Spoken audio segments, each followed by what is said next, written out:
ನಮಸ್ಕಾರ ಸ್ನೇಹಿತರೆ, ಉಕ್ರೇನ್ನ ಕನಸನ್ನ ಇನ್ನಿಲ್ಲವಾಗಿಸಿದಂತಹ ರಷ್ಯಾ ಸೇನೆ ನ್ಯಾಟೋ ಗುಂಪಿಗೆ ಉಕ್ರೇನ್ ಸೇರ್ಪಡೆಯನ್ನೇ ಪ್ರಮುಖ ಕಾರಣವನ್ನಾಗಿಟ್ಟುಕೊಂಡು ಉಕ್ರೇನ್ ಮೇಲೆ ಭಯಂಕರವಾದಂತಹ ಯುದ್ಧವನ್ನು ಸಾರಿದ ರಷ್ಯಾ ತನ್ನ 4ನೇ ದಿನದ ವಾಯುದಾಳಿಯಲ್ಲಿ ವಿಶ್ವದ ಅತಿ ದೊಡ್ಡ ವಿಮಾನವಾದ ಬ್ರಿಯಾವನ್ನ ನಾಶಪಡಿಸಿದೆ.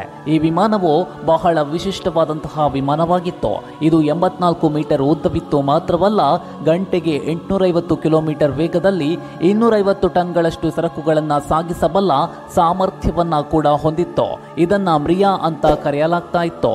ಇದರರ್ಥ ಉಕ್ರೇನಿಯನ್ ಭಾಷೆಯಲ್ಲಿ ಕನಸು ಎಂದಾಗಿತ್ತು.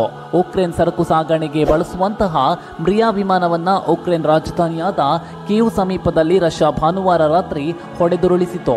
ಇದರಿಂದ ಮನನೊಂದಂತಹ ಉಕ್ರೇನ್ ಸರ್ಕಾರ ರಷ್ಯಾ ನಮ್ಮ ಬ್ರಿಯಾವನ್ನ ಇಂದು ನಾಶಪಡಿಸಿರಬಹುದು, ಆದರೆ ಇನ್ನಷ್ಟು ಬಲವಾದ ಮುಕ್ತ ಮತ್ತು ಪ್ರಜಾಪ್ರಭುತ್ವದ ಯುರೋಪಿಯನ್ ರಾಜ್ಯದ ನಮ್ಮ ಕನಸನ್ನ ಅವರು ಎಂದಿಗೂ ಕೂಡ ನಾಶ ಮಾಡಲು ಸಾಧ್ಯವೇ ಆಗೋದಿಲ್ಲ. ಮುಂದೊಂದು ದಿನ ನಾವು ಮೇಲುಗೈ ಸಾಧಿಸಿ ತೋರಿಸುತ್ತೇವೆ. ಬ್ರಿಯಾವನ್ನ ಮರುಸ್ಥಾಪಿಸಲು ಸರಿಸುಮಾರು 2.7 ಶತಕೋಟಿ ಯುರೋಗಳು ವೆಚ್ಚವಾಗಬಹುದು ಹಾಗೂ ಮುಂದಿನ 5 ವರ್ಷಗಳವರೆಗೆ ಸಮಯವನ್ನ ತೆಗೆದುಕೊಳ್ಳಬಹುದು.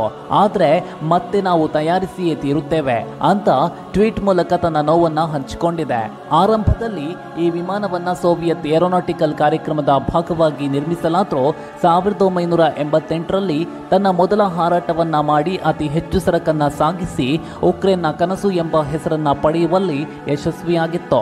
ರಷ್ಯಾ ಧ್ವಂಸ ಮಾಡಿರುವಂತಹ AN-225 ಬ್ರಿಯಾ ವಿಮಾನ 2020ರಲ್ಲಿ ತನ್ನ ಕಾರ್ಯವೈಖರಿಯಿಂದ ಜಗತ್ತಿನ ಗಮನವನ್ನು ಸೆಳೆದಿತ್ತು. ಕೊರೋನಾ ವೈರಸ್ ವಿರುದ್ಧದ ಹೋರಾಟದಲ್ಲಿ ಇಡೀ ವಿಶ್ವಕ್ಕೆ ಹೆಗಲನ್ನ ಕೊಟ್ಟಿದ್ದಂತಹ ವಿಮಾನವನ್ನೇ ಇಂದು ರಷ್ಯಾ ನೆಲಸಮವಾಗಿಸಿದ ಕಾರಣದಿಂದ ತೀವ್ರ ಟೀಕೆಗೆ ಒಳಗಾಗ್ತಾ ಇದೆ.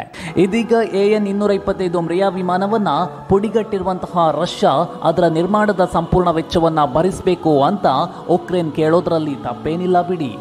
ವೀಕ್ಷಕರೇ, ಈ ವಿಡಿಯೋ ನಿಮಗೆ ಇಷ್ಟವಾಗಿದ್ರೆ ದಯವಿಟ್ಟು ಲೈಕ್ ಮಾಡಿ, ಶೇರ್ ಮಾಡಿ ಹಾಗೂ ಕಾಮೆಂಟ್ ಮಾಡಿ ತಿಳಿಸಿ. ಮತ್ತಷ್ಟು ಕುತೂಹಲಕಾರಿ ಮಾಹಿತಿಗಳೊಂದಿಗೆ ಮುಂದಿನ ವಿಡಿಯೋದಲ್ಲಿ ಮತ್ತೆ ಭೇಟಿ ಮಾಡೋಣ. ಅಲ್ಲಿವರೆಗೂ ಜೈ ಹಿಂದ್, ಜೈ ಕರ್ನಾಟಕ.